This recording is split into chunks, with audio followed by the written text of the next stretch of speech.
صلی علی رسولہ الکریم اما بعد فاعوذ باللہ من الشیطان الرجیم بسم اللہ الرحمن الرحیم رب اشرح لی صدری ویسر لی امری واحلل عقدۃ من لسانی یفقہوا قولی۔ السلام علیکم ورحمۃ اللہ وبرکاتہ۔ ناظرین، پروگرام شہر رمضان کے سلسلے میں آپ کی خدمت میں حاضر ہوں۔ گزشتہ پروگرام میں ہم نے بات کی تھی آخری عشرے پر اور اس کی خاص عبادت یعنی اعتکاف کے موضوع پر۔ آخری عشرے کی ایک اور خاص خصوصیت یہ ہے کہ اس میں ایک ایسی رات ہے جو 1000 مہینوں سے زیادہ بہتر ہے، یعنی اس رات کا عمل 1000 مہینوں کی عبادت سے زیادہ بہترین عمل ہے۔ یعنی ایک شخص اگر 1000 مہینے عبادت کرتا رہے اور دوسری طرف اس کو اگر یہ رات نصیب ہو جائے تو اس کی خوش قسمتی کے کیا کہنے، کیونکہ اس ایک رات میں وہ جو کچھ کرے گا وہ اس کی اس ساری عبادت سے زیادہ افضل ہوگا۔ قرآن مجید میں اللہ سبحانہ وتعالی نے ایک پوری سورت اس رات کے بارے میں نازل فرمائی ہے، سورۃ القدر۔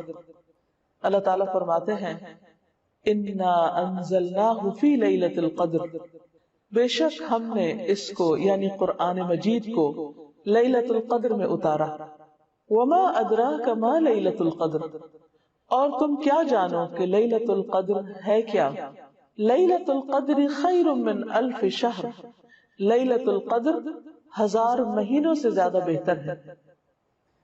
گویا اس رات کی فضیلت اس بنا پر بھی ہے کہ اس میں قرآن مجید نازل کیا گیا۔ قرآن مجید سب سے عظیم ہستی کی طرف سے آیا، یعنی اللہ سبحانہ وتعالی کا کلام سب سے بہترین انسان یعنی محمد صلی اللہ علیہ وسلم پر نازل کیا گیا، سب سے بہترین مہینے رمضان میں نازل کیا گیا، سب سے بہترین رات یعنی لیلۃ القدر میں نازل کیا گیا کہ اس ایک رات کا عمل 1000 مہینوں سے زیادہ بہتر ہے۔ اور مزید یہ کہ تنزل الملائکۃ والروح فیہا، اس میں فرشتے اترتے ہیں، ملائکہ اترتے ہیں اور روح یعنی جبریل امین اترتے ہیں۔ سلام ہی حتی مطلع الفجر، یہ رات سراسر سلامتی کی رات ہے یہاں تک کہ فجر طلوع ہو جائے۔ اتنی خوبصورت رات، اتنی بہترین رات، اتنی خیر و برکت اور بھلائیوں سے معمور رات، کیا ہم اس کا انتظار نہیں کریں گے؟ کیا ہم اس کو پانے کی کوشش نہیں کریں گے اور اس کے لیے مزید طلب اور تڑپ بڑھائیں گے نہیں؟ خوش قسمت ہے وہ جو اس رات کی بھلائی پا گیا اور بدقسمت ہے وہ جو اس رات کی خیر سے محروم رہ گیا۔ اس لیے ہمیں آج سے ہی اس بات کا تہیہ کر لینا چاہیے کہ انشاءاللہ ہم آخری عشرے کی سب راتوں میں عبادت کریں گے اور پچھلے 2 عشروں کی نسبت زیادہ کریں گے تاکہ ہم اس رات میں نیک عمل کر کے اپنے نامہ اعمال کو بہتر بنا سکیں۔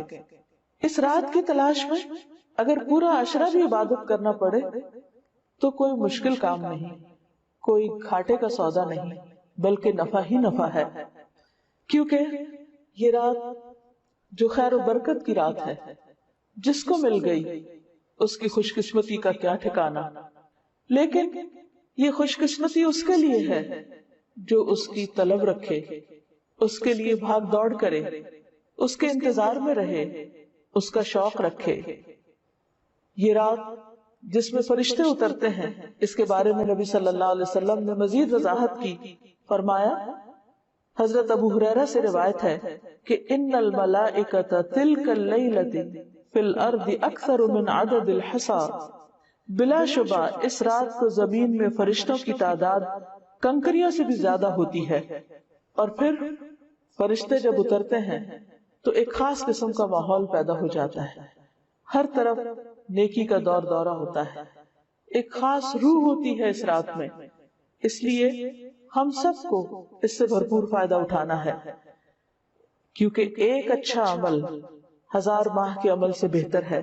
حضرت انس سے روایت ہے کہ رمضان آیا تو رسول اللہ صلی اللہ علیہ وسلم نے فرمایا، ان هذا الشهر قد حضركم وفيه ليلة خير من 1000 شهر من حرمها فقد حرم الخير كله ولا يحرم خيرها الا محروم، کہ لوگوں، یہ مہینہ جو تم پر آیا ہے اس میں ایک ایسی رات ہے جو 1000 مہینوں سے بہتر ہے. جو شخص اس سے محروم رہا وہ ہر بھلائی سے محروم رہا. اس رات کی سعادت سے صرف بد نصیب ہی کو محروم کیا جاتا ہے. یعنی حقیقی معنوں میں بد نصیب وہ ہے جو اس رات کی عبادت سے محروم رہے، اس رات کی خیر سے محروم رہے. لیلۃ القدر آخری عشرے کی کوئی بھی رات ہو سکتی ہے، لیکن نبی صلی اللہ علیہ وسلم نے خاص طور پر طاق راتوں میں اسے تلاش کرنے کا حکم دیا ہے. ابن عمر کہتے ہیں کہ رسول اللہ صلی اللہ علیہ وسلم نے فرمایا، التمسوها في العشر الاواخر یعنی لیلۃ القدر فإن ضعف أحدكم أو عجز فلا يغلبن على السبع البواقي. صحیح مسلم کی اس روایت کا معنی ہے کہ رمضان کے آخری عشرے میں شب قدر تلاش کرو، پھر اگر تم میں سے کوئی کمزوری دکھائے یا عاجز ہو جائے تو آخری 7 راتوں میں سستی نہ کرے. یعنی نبی صلی اللہ علیہ وسلم نے اس کو اور شارٹ لسٹ کر دیا، پہلے 10 راتوں کا بتایا، پھر آخری 7 راتوں کی طرف توجہ دلائی. اس رات کا قیام گناہوں کی بخشش کا ذریعہ ہے. نبی صلی اللہ علیہ وسلم نے فرمایا، من قام لیلۃ القدر ایمانا واحتسابا غفر له ما تقدم من ذنبه. جس نے لیلۃ القدر میں ایمان اور احتساب یعنی ثواب کی نیت سے قیام کیا، اس کے پچھلے تمام گناہ معاف کر دیے جائیں گے. اس سے یہ بات بھی پتہ چلتی ہے کہ اس رات کی سب سے افضل نیکی قیام کرنا ہے، یعنی اللہ تعالیٰ کے حضور کھڑے ہو کر زیادہ سے زیادہ قرآن مجید پڑھنا، یعنی نماز کی حالت میں، یا سننا ہے. اسی طرح اس رات میں شور ہنگامے، لڑائی جھگڑے، فضول اور لغو گفتگو سے بھی پرہیز کرنا چاہیے. عام طور پر ہوتا یہ ہے کہ جب لوگ مساجد میں اکٹھے ہوتے ہیں یا کچھ گھروں میں اکٹھے ہو کر اجتماعی طور پر قیام اللیل کا اہتمام کرتے ہیں تو پھر بعض اوقات تھکاوٹ ہونے کی صورت میں چائے کا دور چلتا ہے یا پھر گفتگو شروع ہو جاتی ہے، تو ہو سکتا ہے کہ وہی دعا کی قبولیت کا وقت ہو. اس لیے پوری رات میں انسان اپنے آپ پر خوب چیک رکھے، نظر رکھے کہ وہ عبادت کے سوا کسی اور چیز کی طرف دھیان نہ دے. اگر کوئی اور کر رہا تو اس کو بھی سمجھائے. اس سلسلے میں ایک حدیث ہے، عبادہ بن صامت سے مروی ہے کہ نبی صلی اللہ علیہ وسلم ہمیں شب قدر کی خبر دینے کے لیے تشریف لا رہے تھے کہ 2 مسلمان آپس میں جھگڑا کرنے لگے. اس پر آپ صلی اللہ علیہ وسلم نے فرمایا، میں آیا تھا کہ تمہیں شب قدر بتا دوں، لیکن فلاں اور فلاں نے آپس میں جھگڑا کر لیا، پس اس کا علم اٹھا لیا گیا اور امید ہے کہ تمہارے حق میں یہی بہتر ہوگا. اس حدیث سے ہمیں 2 باتیں پتہ چلتی. ایک تو یہ کہ مسلمانوں کا باہم لڑائی جھگڑا فتنہ فساد ان کو بہت سی خیر سے محروم کر دیتا ہے. ایک اور حدیث کے مطابق فساد اور باہمی تعلقات کی خرابی دین کو مونڈ دینے والی، یعنی دین کا صفایا کر دیتی. وہاں کوئی ایمان اور تقوی اور خیر بھلائی باقی نہیں رہتی جہاں لوگوں کے درمیان باہم تعلقات اچھے نہیں ہوتے. اور یہاں ہم دیکھتے ہیں کہ نبی صلی اللہ علیہ وسلم اسپیسیفکلی یہ بتانے کے لیے آئے کہ کون سی رات لیلۃ القدر ہوگی تاکہ لوگ اس میں پوری طرح عبادت کر سکیں. لیکن لڑائی جھگڑے کی وجہ سے وہ علم آپ سے اٹھا لیا گیا. لیکن آپ نے یہ فرمایا کہ اسی میں بھلائی ہوگی. اس سے ہمیں ایک اور بات بھی پتہ چلتی، اور وہ یہ کہ نبی صلی اللہ علیہ وسلم انتہا درجے کی مثبت سوچ رکھتے تھے. وہ ہر اس موقع پر جہاں کوئی شخص پریشان ہو کر کام چھوڑ سکتا ہے یا ڈپریشن میں جا سکتا ہے، آپ اس موقع پر بھی ہمیشہ یہی بتاتے کہ اس میں بھی بھلائی ہے، اس میں بھی خیر ہے. اور ہم اگر غور کریں تو خیر نظر بھی آتی ہے. وہ یہ کہ اگر ہمیں یہ پتا ہوتا کہ فلاں ایک رات لیلۃ القدر ہے، مثلاً بعض لوگ جیسے کہتے ہیں 27ویں کی رات یا کوئی اور رات، تو پھر ہم صرف عبادت اسی رات میں کرتے. اب چونکہ پتا نہیں کہ کون سی رات ہے تو اس ایک رات کو تلاش کرنے کے لیے ہم اور بھی بہت سی راتوں میں عبادت کر لیتے ہیں جو یقینی طور پر ثواب اور اجر کا کام ہے. لیلۃ القدر اگرچہ یہ نہیں پتا چلتا کہ کون سی رات ہے، لیکن اس کی کچھ علامات ہمیں بتائی گئی. وہ علامات کیا ہیں؟ احادیث کی روشنی میں دیکھیے. نبی صلی اللہ علیہ وسلم نے فرمایا، شب قدر کی صبح کو سورج کے بلند ہونے تک اس کی شعاع نہیں ہوتی، وہ ایسے ہوتا ہے جیسے تھالی، یعنی سورج نظر تو آتا ہے لیکن اس کی شعاع نہیں نظر آتا. یعنی سورج کا رنگ ایک طرح سے مختلف ہوتا ہے.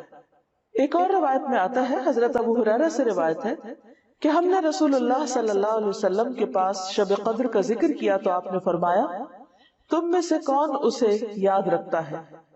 اس میں جب چاند نکلتا ہے تو ایسا ہوتا ہے جیسے بڑے تھال کا کنارہ، یعنی اس کو بھی آپ نے تھال سے تشبیہ دی، لیکن کنارہ اس لیے کہ آخری راتوں میں چاند پورا نہیں رہتا، ایک کنارے کی طرح رہ جاتا ہے۔ اسی طرح ابن عباس سے مروی ہے کہ رسول اللہ صلی اللہ علیہ وسلم نے فرمایا شب قدر آسان اور معتدل رات ہے جس میں نہ گرمی ہوتی ہے اور نہ سردی۔ اس صبح کا سورج اس طرح طلوع ہوتا ہے کہ اس کی سرخی مدھم ہوتی، یعنی سورج کی ایک نشانی بتائی گئی، لیکن ظاہر ہے کہ وہ تو جب رات گزر جاتی ہے پھر ہی نظر آتا ہے، اس لیے اس پر نہیں رہنا چاہیے کہ فلاں رات تھی یا فلاں رات تھی، توجہ اس پر رہنی چاہیے کہ ہمیں ہر رات سے کس طرح فائدہ اٹھانا ہے۔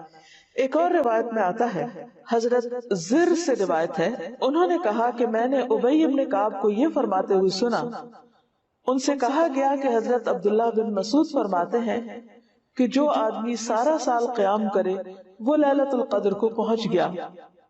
حضرت ابی فرمانے لگے کہ اللہ کی قسم جس کے سوا کوئی معبود نہیں، وہ شب قدر رمضان میں ہے۔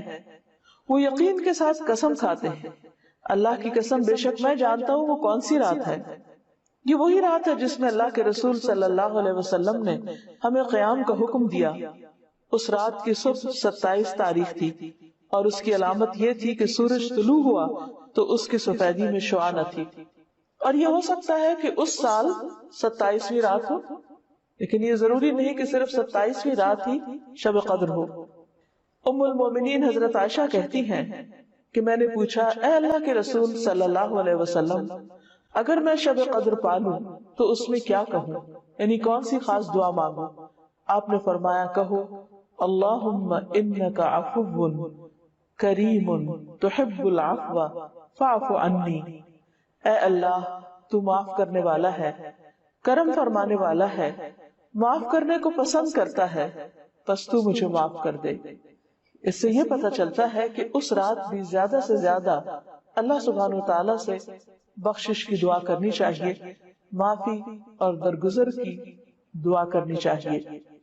اس کے علاوہ انسان قرآن مجید کی تلاوت کر سکتا ہے، اگر خواتین نماز نہ پڑھ سکے تو ذکر اذکار کر سکتی ہیں، تسبیحات کر سکتی ہیں، اپنی غلطیوں کی معافی مانگ سکتے ہیں ہم سب، کیونکہ اللہ تعالیٰ بندے کی توبہ سے خوش ہوتے ہیں۔ ایک حدیث میں آتا ہے کہ نبی صلی اللہ علیہ وسلم نے فرمایا ایک آدمی گناہ کرتا ہے پھر کہتا ہے کہ اللہ میرا گناہ معاف کر دے، تو اللہ تعالیٰ فرماتا ہے کہ میرے بندے نے گناہ کا کام کیا اور اسے علم ہے کہ اس کا کوئی رب بھی ہے جو گناہوں کو معاف فرماتا ہے اور ان پر مواخذہ کرتا ہے، میں نے اپنے بندے کو معاف کر دیا۔ یعنی اللہ تعالیٰ اس بات سے خوش ہوتے ہیں کہ بندہ اللہ تعالیٰ سے معافی کی دعا مانگے۔ پھر اللہ تعالیٰ بخشش کا وعدہ بھی کرتے ہیں۔ رسول اللہ صلی اللہ علیہ وسلم نے فرمایا کہ شیطان نے اللہ عز و جل سے کہا مجھے تیری عزت اور جلال کی قسم، میں تیرے بندوں کو اس وقت تک گمراہ کرتا رہوں گا جب تک ان کے جسم میں روح رہے گی، یعنی جب تک وہ فوت نہیں ہو جاتے۔ اور اللہ تعالیٰ نے فرمایا مجھے اپنی عزت اور جلال کی قسم، جب تک وہ مجھ سے معافی مانگتے رہیں گے میں بھی انہیں معاف کرتا رہوں گا۔ یعنی اللہ تعالیٰ